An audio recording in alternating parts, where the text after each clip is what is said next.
Hey, hi you guys, Aries. Welcome to my channel. My name is Linda, and I'm thanking you for tuning in to the energies and influences coming through for your weekly reading, March 3rd to the 9th of 2019. This is a condensed general reading. Please only take those portions that resonate with you. I invite you to subscribe, like, comment, and share. It really helps me out a lot, and it helps to bring your vibration into those future readings. I also send my intentions out for my community and my viewers. Please remember to check out my description box below. Thanks, you guys. And after the reading is a take note moment. Okay, Aries. Off camera, I've done a protective blessing. I've shuffled and meditated over these cards just for you. Your first card, it's the general atmosphere. It's the background and the basis of the matter.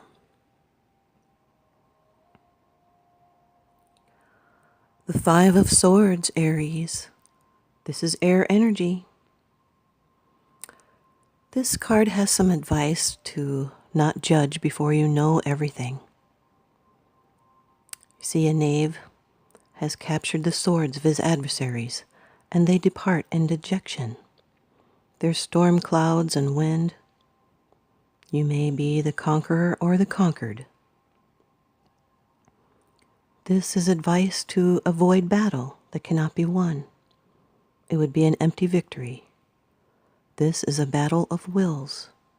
Could be arguments. There's limitation and also power. The figure holding the sword represents the person, the enemy, or the situation.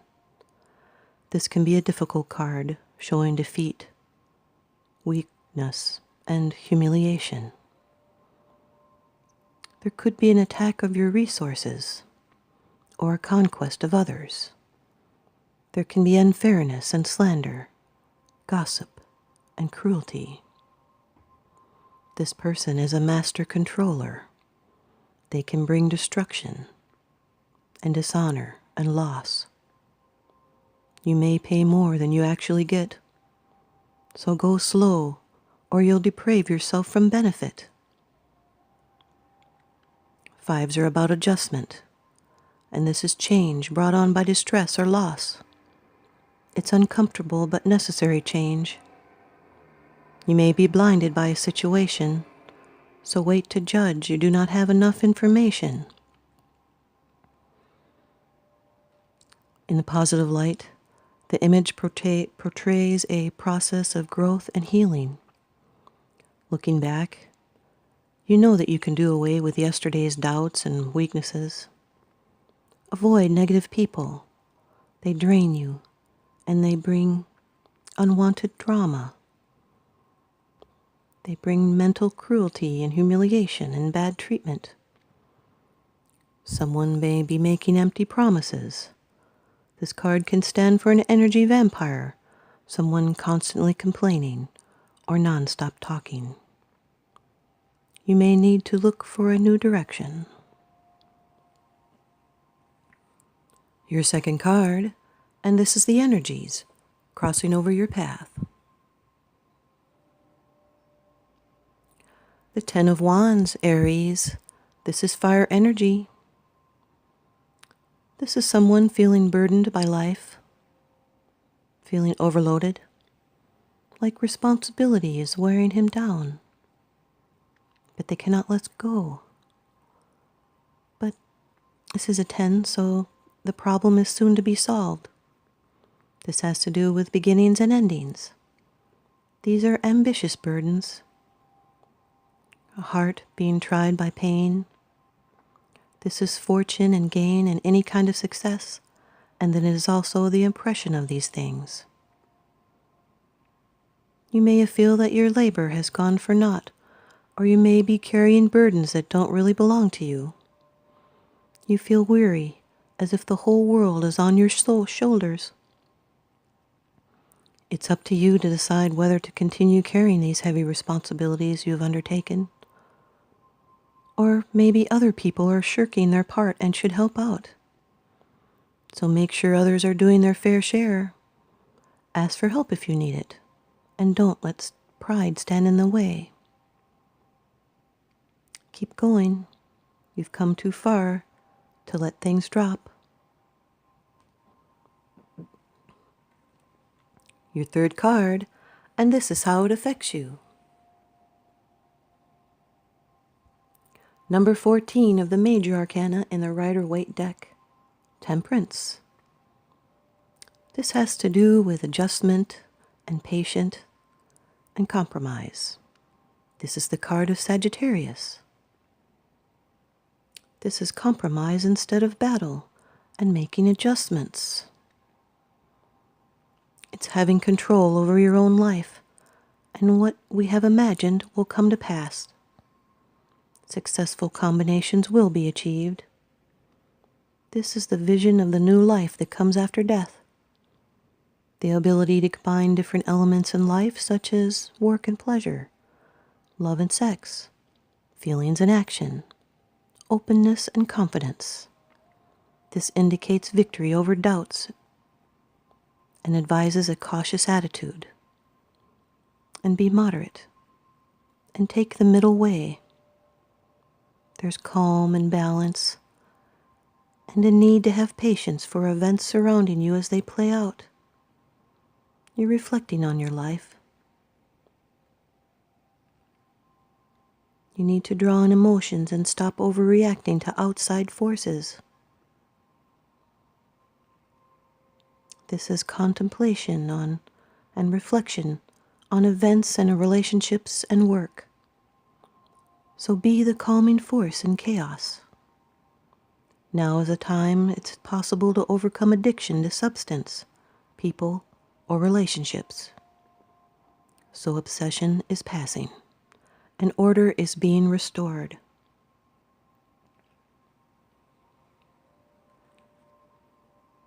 And now your fourth card.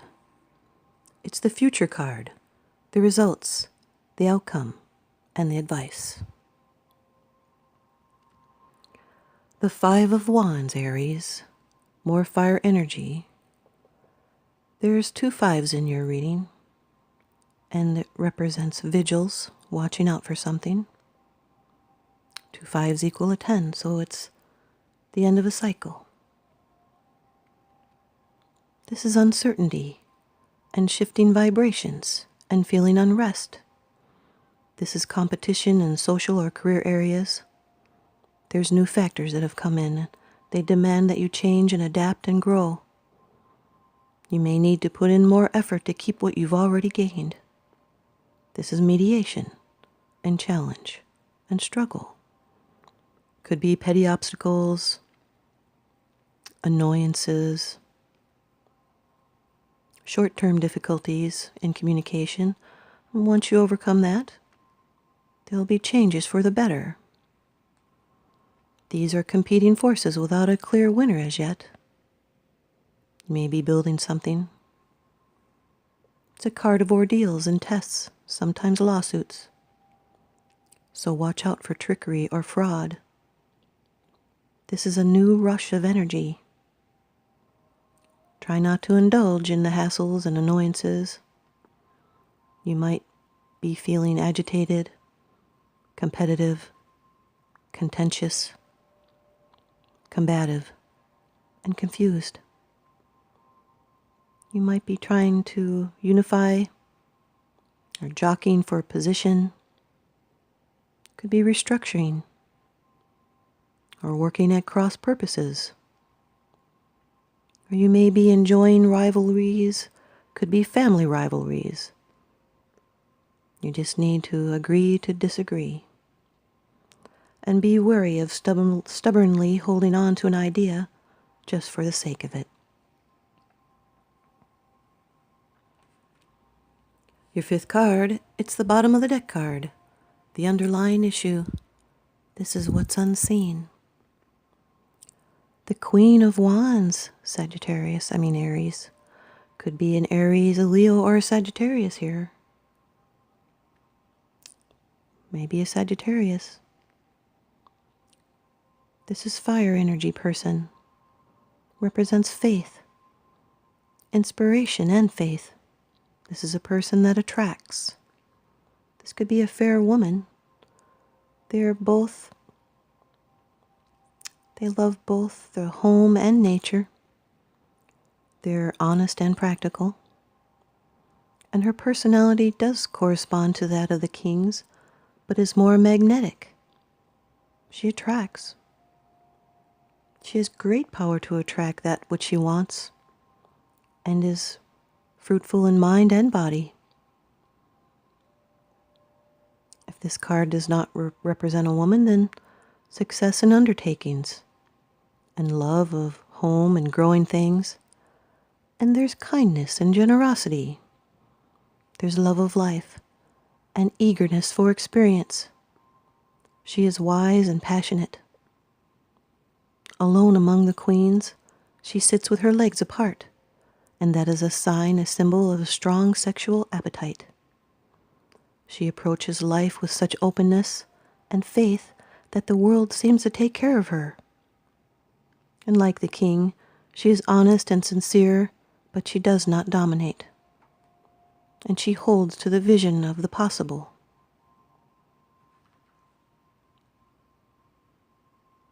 Now is a good time for you to move forward in business or creative venture. And if this is you, you have the qualities within yourself that you need to succeed. Your Oracle card from The Sacred Traveler by Denise Linn. Watching clouds. Lie back, rest, and relax. Put everything aside and take time to renew your energy. It's often when you totally relax that new insights and awareness can emerge. Take deep, full breaths. Put your feet up. Be present in each moment. Do nothing. Watch clouds. The answers that you seek will emerge easily, but first you need to stop all activity. Take naps. Evaluate your life. And the Sacred Traveler wants you to know that there are times when the most empowering thing the traveler can do is step off the path, stretch out, and lie on the earth and watch the clouds float by. This act is renewing and regenerating. When all the activity of the road diminishes and the traveler allows a languid relaxation to emerge, this is the most often the time when the presence of the spirit can be felt. This is also the time when significant signs appear. Whatever is the most relaxing to you, stretching out in a hammock, watching clouds, taking a candlelit bath, or walking on the seashore. Do it. And the challenges in your life will diminish and often simply drop away. Boy, after this reading, needed to hear that. Here's your take note moment. The law of attraction, also known as the law of the universe, is active at all times. Using your imagination, actually pretend that you have your desire. Now evoke that feeling of having your desire. It feels really good. Get into the feeling of having what you want now. As you practice the feeling, you are activating the law and putting yourself on the correct frequency. As you practice it, it will get stronger and stronger. The law must respond. Only we can block this law by doubt and negative thinking. That is why we must control our thoughts. If people only knew the effect of negative thinking, they would never think a negative thought ever again. Thank you, guys. Now remember, what goes around comes around. So I'm sending you out love and light and blessings. Thanks for watching.